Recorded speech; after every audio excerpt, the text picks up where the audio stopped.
Sanibonani Mzansi, ngiyabonga kakhulu ukuthi uthando nesithembu likhulile laze lafika la likhona. Le video le angivamile ukwenza ama-video kodwa ngithi ngiyenze ngoba ngiyabona ukuthi hayi impi engibhekene nayo inkulu. Kodwa ngesikhathi siqala uthando nesithembu sishonga ukuthi konke kuzoba kuhle noma kuzoba kubi. Sathi ukuthi nasizoninikeza isithembu bese niya-decide nina ukuthi niyasifuna isithembu noma nisifuna.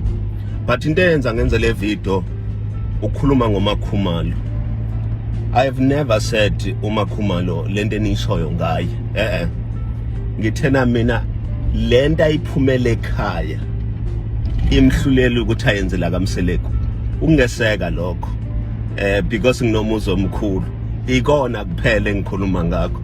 Manje nina senifaka okunye okuningi.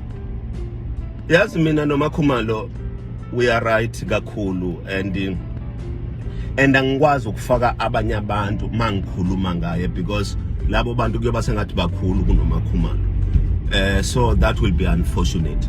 But I'm simply saying uMakhumalo lento ayiganile emenza boMrs Mseleko number 3. Meaning kusho ukuthi lento ayiganile fanele ayeseke iyona kuphela engikhuluma ngayo.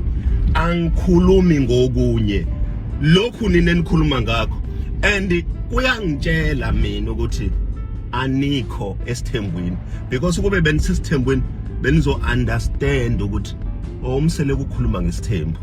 But ngiyabonga kakhulu konke lokho enikushoyo kuyasilekelela ekutheni sikwazi ukuya phambili and engathi ningaqhubeka njalo nime nje nina besilo nime nina beqhawe nisilekelela ukuthi sikwazi njalo ukuya phambili.